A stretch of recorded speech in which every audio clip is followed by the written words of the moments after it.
Okay, so I want to take a look here at the graph of r equals 2 sine theta. As I mentioned above, this is actually going to end up being a circle that's been shifted a little bit. This one's, in the case of the sine one, it's shifted vertically, but it's still just going to be a circle. So let's look at this example, r equals 2 sine theta. And instead of going to the polar graph first, uh, we're actually going to look at the graph of y equals 2 sine x. So let's look at the xy graph. So we use our knowledge from trigonometry of graphing trig functions. So bringing that knowledge from the past. And so what we know is with the 2 in front, this will have an amplitude of 2. So we'll go up to 2, and there's nothing else going on, so it'll also go down to -2. There's no vertical shifting, right? There's nothing added on to it, so there's no vertical shift. So this will just range from -2 to 2. Nothing being done with the angle, so this will just go over the standard period of the sine function, which remember ranges between 0 to 2 pi. And then I take those values and I quarter them up. And then I graph my sine, just remembering what sine did on its standard quarters. Sine starts at its midpoint at 0. It'll then go to its high point at pi over 2, back to its middle point, then to its low point at 3 pi over 2, and finally back to the middle point. So there's my basic sine graph of y equals 2 sine x between 0 to 2 pi. And then, of course, it just continues to repeat. We're going to use this to help us graph. We're going to use this to help us graph our polar graph so that we don't have to go plugging in quite as many points. Okay, so we're going to use this to help us graph our polar graph so we don't have to keep plugging in so many different points. Okay. So I've gone in here now and pulled up my polar graph paper. Now this graph, unlike the one we graphed a few minutes ago, does take on negative values. So we do need to be concerned with when we switch over to negative. And we're going to have to be careful when we graph. So once we pass pi, everything that we graph is actually going to be negative, and I'll show you how that's going to work. It's actually going to end up being reflected back through the graph. So here's what we see. Since I have a radius of 2, I'm going to kind of do what I did before and come out and say, I'm going to make I have 8 concentric circles on my graph. So I'm going to come out here 0.5, 1, 1.5, and 2. That way I'll be able to get a nice picture of it. And then we want to go in and start graphing the graph. So we know that sine starts out at 0 So we're actually going to be starting right here at the origin, facing along this direction, but we're going to move a distance of 0, so we're not going anywhere. Now, what eventually happens is at pi over 2, this grows all the way up to 2. This grows all the way up to 2. So at pi over 2, that would be up here, right? At pi over 2, it grows all the way up to 2. Now, how do we draw the graph? It starts here and eventually ends up here. Well, that's where we have to remember this circular motion. And it's probably worth maybe throwing in a few extra points.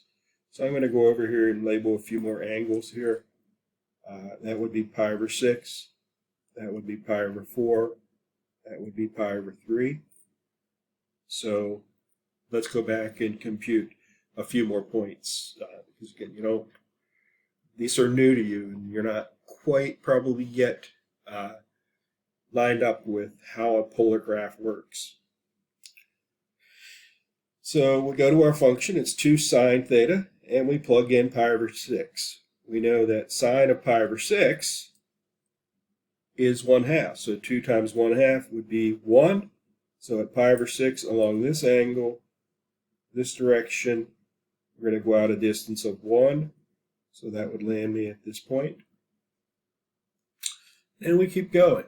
And this is where, again, you can just quickly punch some things into a calculator. So 2 times sine of pi over 4. Apparently I'm in the wrong mode. Try that again. 2 times the sine of pi over 4 is about 1.4. Okay, so I come out to about 1.4. That's going to be a little short there. And finally we go into pi over 3. And we get 1.7. So pi over 3, just shy of the 1.75 mark. So we'll mark that there. Now you can see kind of what's happening. As we're turning through these angles, what's going to happen is my graph is going to start getting bigger. Right? The radius is getting bigger. It's growing until I'm all the way around. So we kind of do this little circular turning. As we turn, we keep growing, we keep growing, we keep growing. And the way I think of these is in terms of standing at the middle here with a lightsaber.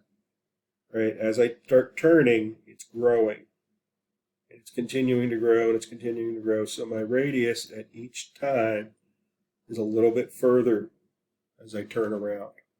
And how exactly it changes is dictated by the side function. So we get something that looks a little like this. Okay. And then we continue as you go into the second quadrant.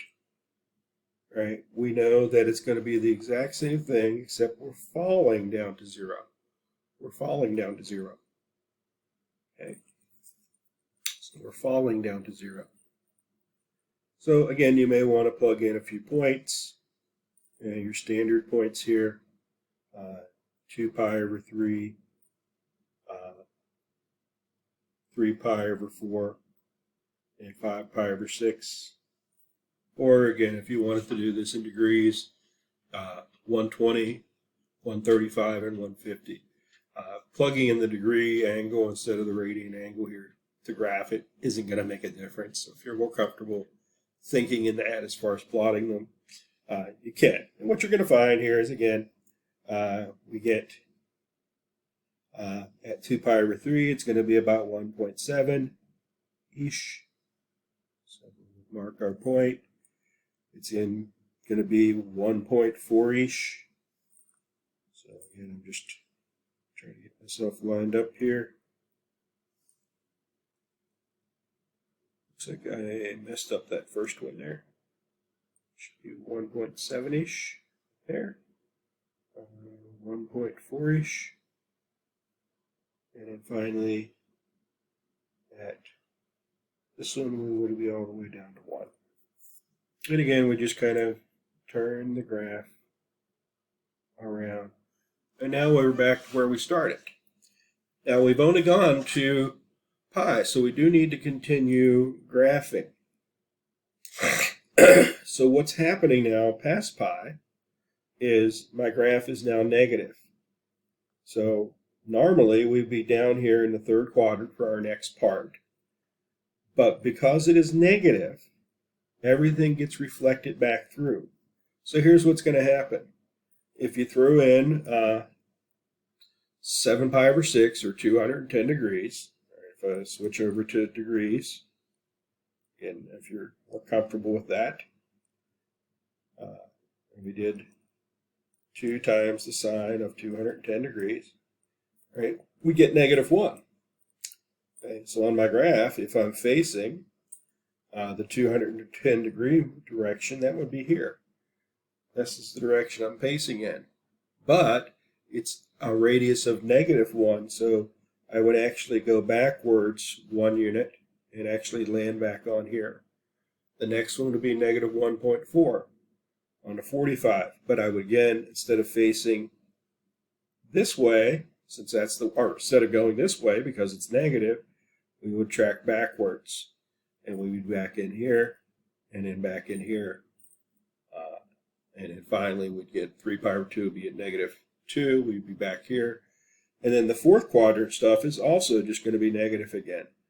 And that would just all be reflected back through. All right, again, if you were looking at -330 degrees, you're facing that direction, but you're going back that distance. And so what's actually going to happen is this graph is going to repeat. So that it turns out, although the XY graph has a period of pi, or of 2 pi, this graph actually gets graphed by the time we go from 0 to pi. And then from pi to pi over 2, where it's negative, we're actually graphing the graph over again. Okay, so that's the thing you got to be kind of aware of. I like to think of it as this way. I have the double-ended lightsaber, so I go around, right? I go around my lightsaber the front way, and then I'm coming back now, and my lightsaber I'm facing this way, but it's the double-ended lightsaber, you know, the one that Darth Maul has, that has the beams coming out of both sides. Now the negative one's coming out and drawing it. Okay, so facing this direction, but it's cutting that way because the radius being negative. So that's something you have to keep in mind as you look at the graphs and look to graph these things.